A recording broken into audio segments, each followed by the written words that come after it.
I'm a small town kid born with a big city spirit. I choose to play a lot of awesome roles in life: mom, wife, entrepreneur, CEO, board member, investor, and mentor. 17 years ago, I founded a marketing consultancy, and ever since, my husband JR and I have been building our careers and our family on the exact same timeline. Yep, that means 4 kids, 3 businesses, 2 careers, all building towards one life we love. When I discovered that I could purposefully embrace all of these ands in my life, it unlocked my world. And I want that for you too. I'm Tiffany Souter, and this is Scared Confident. This morning, I am giving a keynote to a very special audience. EOS Worldwide is doing their user conference this year in Indianapolis, and they've asked me to be the opening keynote, really being the customer success story for what EOS can do in your business and your life if you go all in and implement it and do the things that it says to do well. And it's been completely a life-changing experience for me and Element 3 since we implemented EOS 5 years ago. And it is a really special moment for me to be able to share my story in my backyard in front of both a bunch of friends and some strangers, people I don't know. So it'll be an audience of about 2,000 people. And as a follow-on to that presentation, I've spent really the last 3 months going back through my journey, my subconscious. I lived the journey, but kind of like pulling myself up above it and studying it like a case study and extracting from that, what did I learn? What did I get right? What did I get wrong? And if I could go back to my earlier self and like passionately plea, here's what to do right and here's what you had wrong, what would that be? So that has really been the thinking construct for the presentation. And there's a few things that came out of that process that didn't fit into the presentation that I thought the podcast was actually a better medium for the content. And you don't just have to be running on EOS for these things I'm about ready to share to like be really relevant. If you're in business at all, early in the journey specifically, these things I'm going to share are really, really relevant. So I want to talk through 6 beliefs that I got wrong. So my younger self thought, hey, XYZ is right. I'm going to execute decisions, behaviors, funding, investment accordingly, and hope that I get the outcome that I want. And as I tried on new tools, as I started to learn more through the process of implementing EOS, as I got closer to more sophisticated business people, as I just matured and got more context, I started to realize I believe some things were just fundamentally not true about business and how the world works and leadership and people. And so I have 6 here. I'm sure there will be more. Maybe someday I'll write a book of like 25 things that I got really wrong. But for the purposes of this podcast episode, I want to walk through 6 beliefs that I got wrong. 6 beliefs that as I started to keep on the journey, realized like these were like fundamentally totally flawed. So we're going to go through them. I'll share some stories. And yeah, I am sharing this podcast episode with the EOS audience. So if you're new to the Scare Confident feed, welcome.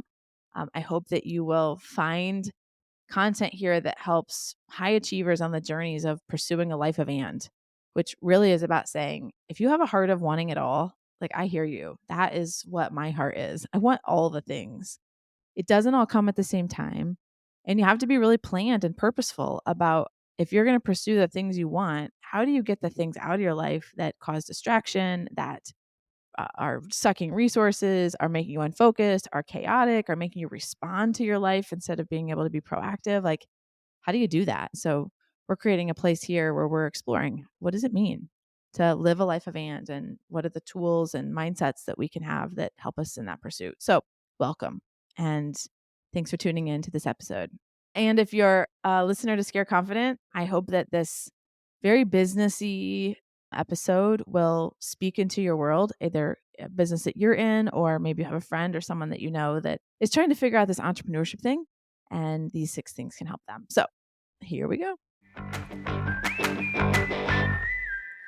Okay, number 1. I believed that knowing how to grow a business is the same as knowing how to run one. I believed knowing how to grow a business was the same as knowing how to run one. But the truth is, those are not the same things at all. Growing a business takes sales and marketing knowledge. It takes the ability to go out into a marketplace and create demand. generally am more naturally suited for this, like an outgoing personality, being able to iterate quickly, get market feedback, all that kind of stuff. Growing a business is a very specific muscle and skill set. And then there is the running the business, building the infrastructure, building the training, building the systems, putting the technology in place, having the data that you need to be able to run the business well, accounting infrastructure, all that stuff. That is a totally different tool and a totally different muscle, and usually a totally different person.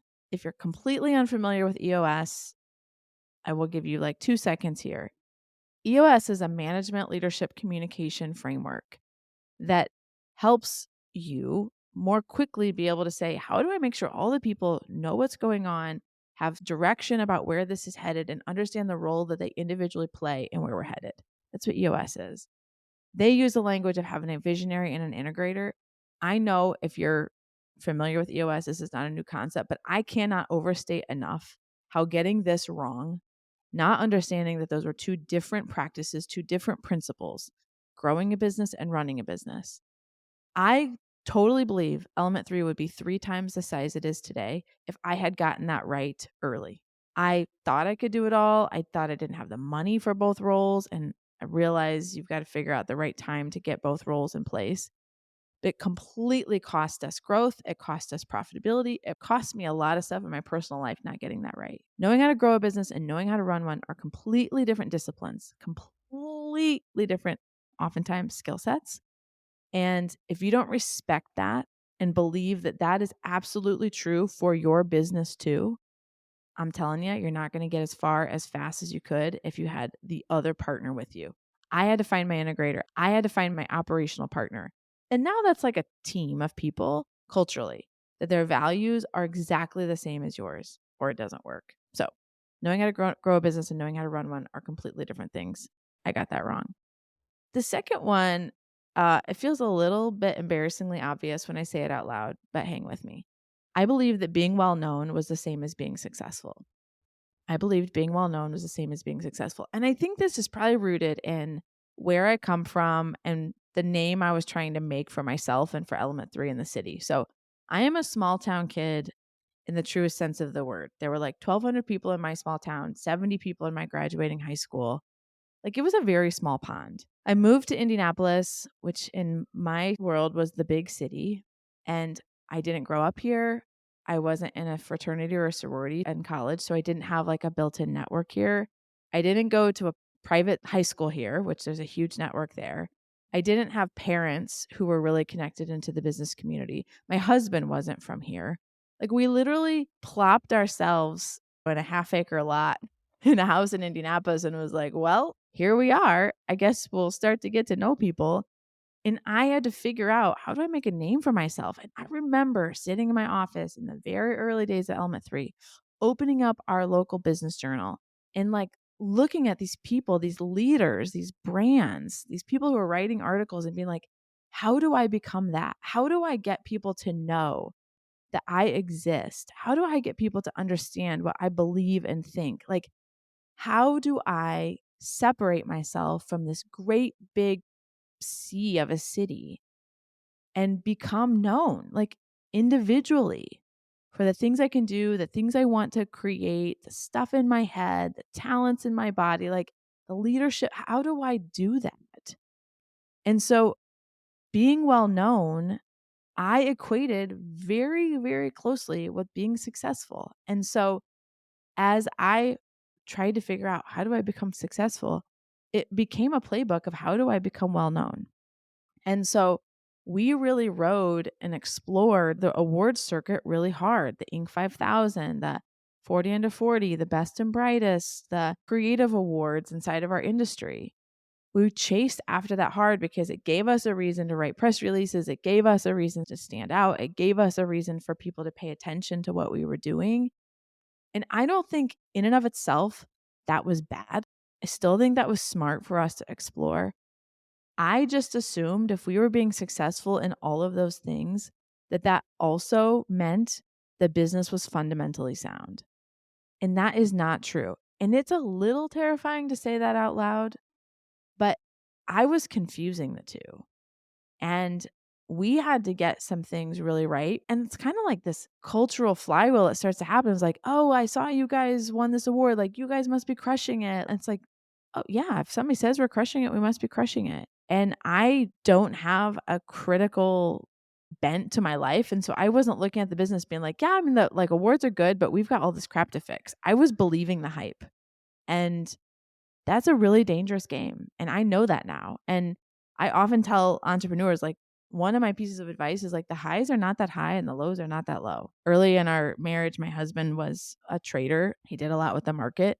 And he would always say, on days we make a ton of money, we weren't that good. And on days that we lose a lot, we're not that bad. Like, he more naturally sees the middle of the road, and my personality more naturally like rides the high and rides the low. Again, I've matured through that. I think like this is the wisdom of me being married to somebody so different than me and his wiring. I get to see like, wow, what would it feel like to like not ride the high and not ride the low? And now I see the wisdom in that. But that was not the game that I was playing. That was not where I was at that time in my life. So just be really careful. The awards definitely serve a purpose. They're an amazing marketing tool. I don't think they're bad in and of themselves. I just confuse them for what they are. They're really marketing tools and financial ways to make money for media outlets and for organizations. Don't confuse it. There's a reason you pay a fee. There's a reason there's a big ceremony. There's a reason there's an application fee, and they're driving lots of people to say, like, submit, because they make money when they do that. And again, I'm not faulting the system. I'm just saying understand it for what it is. It is not actually a badge of success. It doesn't mean your business is healthy. It doesn't mean your culture is healthy. It doesn't mean your clients are healthy if you're winning those awards. And so make sure that you're asking the right questions of your business if you're in a heavy award cycle. Okay, maybe I'm the only idiot that fell into that trap. Number 3, I believed moving fast means that you are moving forward. I wrongly believed that moving fast meant that you are moving forward. And in fact, moving fast and moving forward are not the same thing at all. And I have really come to, I would say, embrace a measured pace over a fast pace almost every time. You hear things like in the tech world, put together an MVP and ship it as fast as you can, like first to market wins. And I just think there's a lot of pressure to move fast in business. And what that oftentimes gets translated into is ship decisions before they're fully thought through, or before you understand the resourcing, or before you've thought through all the potential outcomes, or before you've properly ingested it into your organization so that once you put it in the marketplace, people actually know what's happening.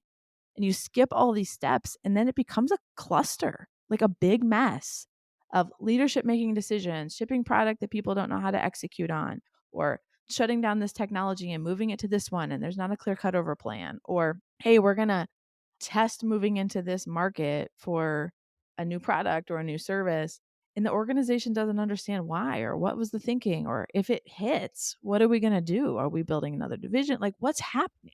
I fell into this trap of like, hey, moving fast is a competitive advantage. That's no problem. I naturally need a very small amount of information to make a decision and to feel confident. And so that's like, I don't know, like cocaine for somebody like me, like decision, decision, decision, decision. No problem. I feel good when I'm doing that. And the organization was like, we don't even understand what you're deciding. We certainly don't have time to plan for what the impact is for that. And we don't have time to share with you, like, here's some of our concerns. Can you hear us? And so they were just drug all over the place and, like, understandably started to get really tired. Like, I get that now. So be careful. And especially like the beginning process, I'm going to speak to the EOS audience really specifically here for a minute. When we first started implementing EOS, I was like, this is taking way too long. Like, are you kidding me? Like 2 years to get all the way through this? I don't have that long.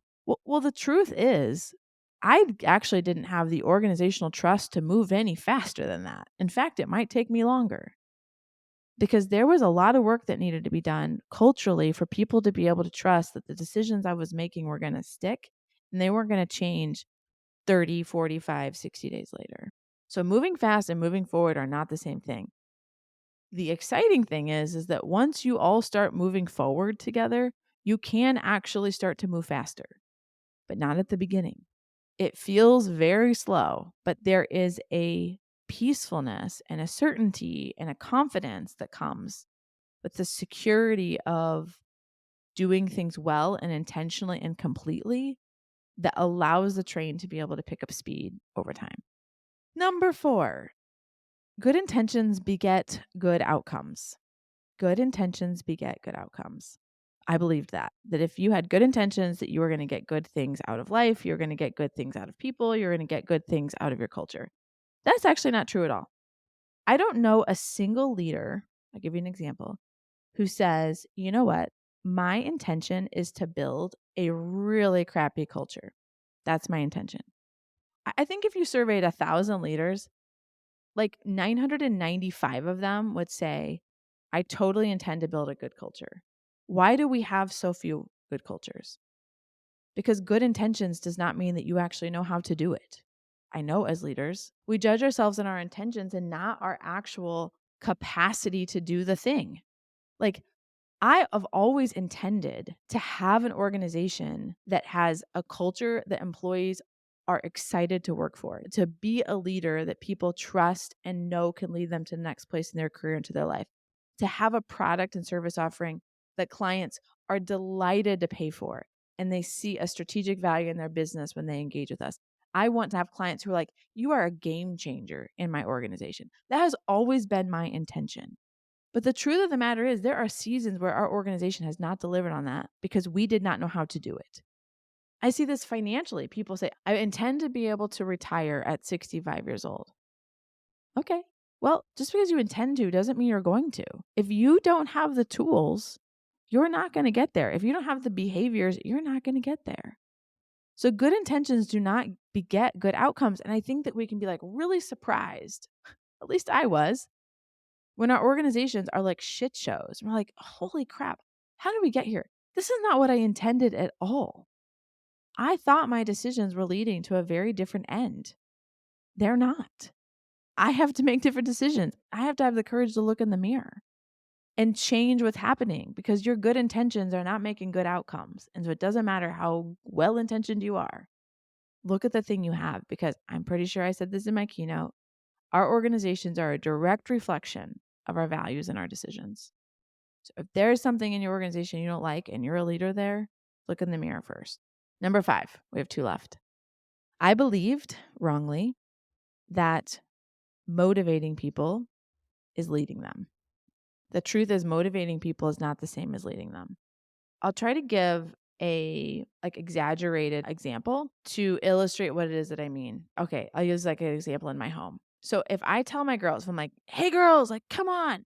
I have 4 girls. Everybody, we're going to need to get in the car in 3 minutes. Like, hurry up. Chop, chop, chop. Let's go, let's go, let's go. Come on, girls, we can do it. Like, everybody in the car, 3 minutes. Come on, guys, let's go, let's go, let's go. I know we can do it. Keep moving fast. Let's roll. Let's rock. Let's come on. Like, that's motivating them to get into the car. 3 minutes, everybody get in the car. I'm just like a cheerleader with pom-poms, jumping up and down with a fairly happy tone of voice, motivating them to get in the car. Or I could lead them. I could say, hey girls, let's meet at the bottom of the stairs. Okay? 30 seconds. Everybody meets the bottom of the stairs. Aubrey, I want you to grab snacks for everybody. Ainsley, I want you to grab drinks for everybody. Ivy, I want you to grab toys for you and Quincy. Quincy, I want you to get your shoes on and meet us by the back door. Everybody, I want you to do your job, grab your shoes, meet at the back door in 2 minutes. Any questions? Let's break on 3. Everybody roll. Everybody has a specific job. They know how their piece of it fits into the whole. They understand in 2 minutes we need to meet by the back door. I can do a quick check. Did everybody get what they were supposed to? And then we have another 30 seconds to load up and get out of the house. Still an encouraging tone of voice. Still like, hey, we're all in this together. But I gave everybody a specific job. I was leading them. And they knew what they had to do. They gave them a minute to say, any questions? Are we good? Okay, let's meet at the back door and let's rock and roll. It's a very silly example, but I think we do this in our organizations. I did this. I was like, guys, we're going to win. We're going to be the best agency in the city. We're going to be the biggest agency in the city. We're going to have the best culture ever. It's going to be so awesome when we get there. And people are like, I mean, that's cool, like, and everything, but like, how? Like, what do I do? Like, what do we do to get there? And I think in my specific journey, was 25 years old when I started as the president of Element 3. And we were nothing in the landscape of agencies. And so I had to sell people on the future a lot to say, this is where we're going. This is what it's going to look like, to get them to join me and to like give me a few years of their career and to use their time and talents and experience to help make us better. I had to sell them futures largely. And I think that became a leadership habit for me, where that was what I was most comfortable with. I naturally live in the future and communicate into ambiguity. And today is the most boring part of it for me naturally. And I lost sight of being a motivating leader and being a leader. Being motivational needs to be part of your toolbox, but it is not the only inside the leadership package. The last one, and this is really, I would say, just reiterating something I'm really passionate about. I know I talked about it in my EOS presentation, but this last one is, I believed relationships have infinite elasticity, that you can stretch and stretch and stretch and stretch and stretch them and that they will never break. And that's not true. Maybe my relationship with my mom is in that category of, relationships I can stretch and no matter what, she'll love me. I mean this specifically when it comes to your spouse, your partner, the person that's like doing life with you. And JR and I both put a lot of stress on our marriage, and we stretched and stretched and stretched and stretched it until it broke. And I think we're both committed to that never happening again. And I hate that we had to get to that spot to be so committed to it. And so part of my promise to myself is that I'm never going to not beat this drum. You have to work harder at your marriage and at your family than you do at your job.